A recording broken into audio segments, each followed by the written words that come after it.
Donc on peut tous se féliciter de ce beau résultat, et vous êtes tous les adhérents du Parti Socialiste, notamment, tous les artisans de cette victoire, parce que vous avez tous participé en tant que bénévoles. Et moi je tiens vraiment à vous remercier au nom de tous, justement, parce que vous avez été plus de 500 en Côte d'Or, à tenir les bureaux de vote, à attendre parfois des heures, et parfois même une nuit, dimanche dernier, pour le recollement des résultats.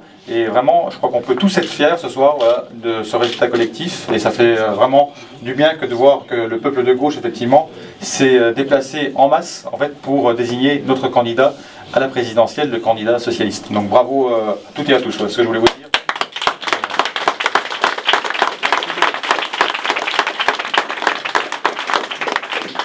On va se passer le micro avec François, avec Laurent.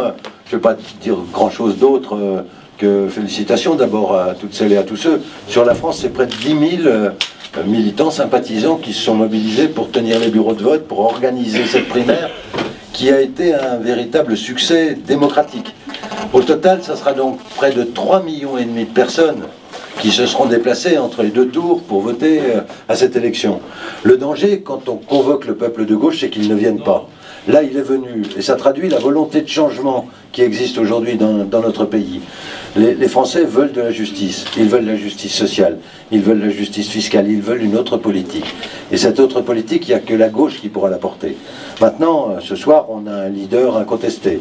La victoire est large, 56%. Il fallait un tel écart pour donner à François Hollande la force du rassemblement.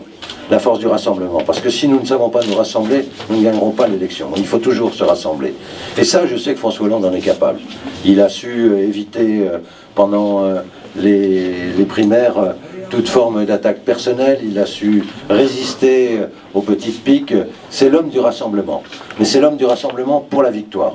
Pour la victoire en mai 2012, pour une autre politique. Allez, et donc, avec cette force que lui ont donné aujourd'hui les électrices et les électeurs de gauche, ceux qui sont venus, eh bien, nous allons aller ensemble mener campagne contre Nicolas Sarkozy, contre cette politique, je le dis, réactionnaire qui est menée aujourd'hui et dont notre pays ne veut plus. Alors, un grand merci à vous, les artisans de la réussite de ces primaires. Un grand parti, c'est celui qui sait faire des grandes choses. C'est la première fois dans notre pays que des primaires de cette importance sont organisées. Ça montre que le Parti Socialiste est un parti de pouvoir, un parti de gouvernement, et nous aurons l'occasion de le prouver à travers le rassemblement qui va s'opérer. Maintenant, les mois qui vont venir vont être essentiels. Gagner la primaire, comme disait François Hollande, qui a gardé cet humour, c'est sûrement le plus facile, parce qu'un socialiste était sûr de gagner. Maintenant, il faut gagner l'élection présidentielle. Alors il faut se mobiliser, travailler et porter tous ensemble ce rassemblement vers la victoire. Il faut que le 6 mai 2012, on se rappelle du 10 mai 1981. En tous les cas, c'est notre souhait le plus cher. Merci. Cette victoire, elle est collective. Et ce soir, je suis doublement content. En premier lieu, parce que la victoire est large et qu'elle est porteuse d'avenir. Mais aussi, je suis content parce que j'ai apprécié le fair-play de Martine Aubry dans sa déclaration tout à l'heure, qui a montré que la primaire était derrière nous et qu'elle faisait preuve d'un sens des responsabilités pour engager le parti derrière un candidat qui aujourd'hui a la légitimité, avec une victoire qui ne vient pas de cette semaine. Moi j'ai pensé, jeudi soir, on en a parlé avec François, que je pensais que la victoire serait au rendez-vous et qu'elle serait là. Parce que je trouve que François a su garder son sang-froid et sa proximité tout en ayant pris de la hauteur pendant la campagne. Il a donné confiance aux Françaises et aux Français et à toutes les catégories d'âge. On a vu qu'il y a des personnes âgées qui sont venues voter pour François Hollande et ça augure bien du scrutin futur. Mais cette victoire, chers camarades, chers amis, elle ne vient pas de cette semaine ou du débat télévisé. Et là, François, je veux dire, elle vient des années et des années antérieures, où François a sillonné en tant que premier secrétaire, c'était son numéro 2, France entière, les fédérations, souvenez-vous, des repas républicains, des réunions, où toujours sans rechigner, avec beaucoup d'amitié, François allait voir chacun des camarades, toujours. Je crois que la victoire, elle vient de là. Elle vient d'une imprégnation du territoire, elle vient d'une proximité réelle, proximité réelle, de ce côté à la fois chaleureux, mais réfléchi, qui va nous permettre d'avoir un candidat de taille pour pouvoir gagner l'année prochaine. Maintenant, j'ai dit tout à l'heure qu'on m'interrogeait, j'ai dit bah voilà, c'est bien, comme d'habitude, on gagne le soir, demain matin au boulot. Alors François va retourner demain au Sénat, au groupe, avec quand même une aura supplémentaire. Hein, une aura supplémentaire. On va arriver avec un autre état d'esprit. On a réussi la primaire aux grandes dames de la droite. Je regardais tout à l'heure ce que disait Christian Jacob et d'autres qui essayaient encore de dénigrer, alors qu'ils ne peuvent pas recommencer maintenant. C'était un vrai succès, amplifié. Puis alors surtout, bah, écoutez, c'est la Bourgogne ce soir. Alors Dijon c'est parfait, la Côte d'Or c'est bien. A priori, le rapport de force n'était pas aussi clair que ça. Et pourtant, c'est très ample. J'ai pas donné voir, ça doit être plus de 55 aussi. Donc c'est bien. Donc maintenant, il faut avoir la Saône-et-Loire. Je l'ai pas eu, mais je pense que d'après ce que j'ai eu, les résultats d'Autun, les résultats de Châlons, c'est 60-40, j'ai pas eu, et puis voilà, bon, voilà. Moi, je remercie tous les présidents de bureaux de vote, les assesseurs, tous les militants. Beaucoup de travail avant, beaucoup de préparation. C'était de la tension nerveuse parce qu'on souhaitait que cela soit réalisé. Je remercie aussi les mandataires de l'ensemble des candidats parce que nous avons un comité départemental d'organisation des primaires très serein.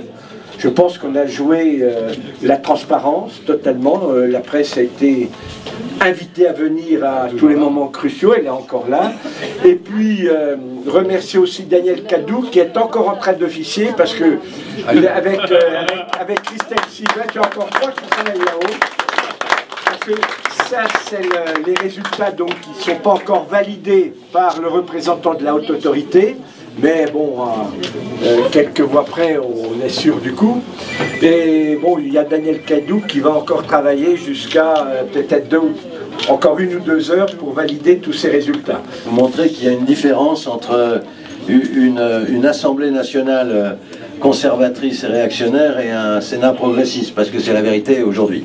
Donc je vais vous dire les prochains textes de loi que nous allons proposer avec nos partenaires de la gauche, avec le groupe communiste, avec les écologistes, avec les radicaux.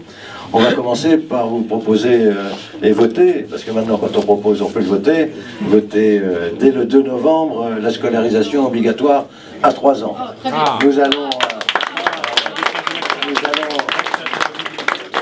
voter le droit de vote des étrangers aux élections locales.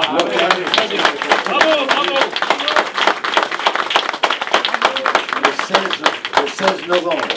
Nous allons rétablir dans son intégralité l'impôt de solidarité sur la fortune. Nous allons créer une tranche supplémentaire du seul impôt qui vaille pour ceux qui connaissent l'histoire de la gauche et donc une tranche supplémentaire de l'impôt sur le revenu. Le seul impôt que Joseph Caillot a porté au nom de toute la gauche il y a près d'un siècle aujourd'hui. Nous allons également, et c'est François Patria qui sera rapporteur de ce texte, remettre en état la responsabilité pénale du chef de l'État. Il y en a bien besoin. Vous aurez l'occasion de nous accompagner, de nous aider. Nous allons mener le combat en liaison avec notre candidat, parce que tout ce que nous proposerons aura été bien sûr validé par notre candidat et sera intégré dans les propositions que François Hollande portera en notre nom pour cette campagne présidentielle. Donc on a du travail, mais du travail qui doit nous mener tous ensemble vers la victoire en mai 2012. Voilà. Merci encore à vous pour tout ce que vous avez fait.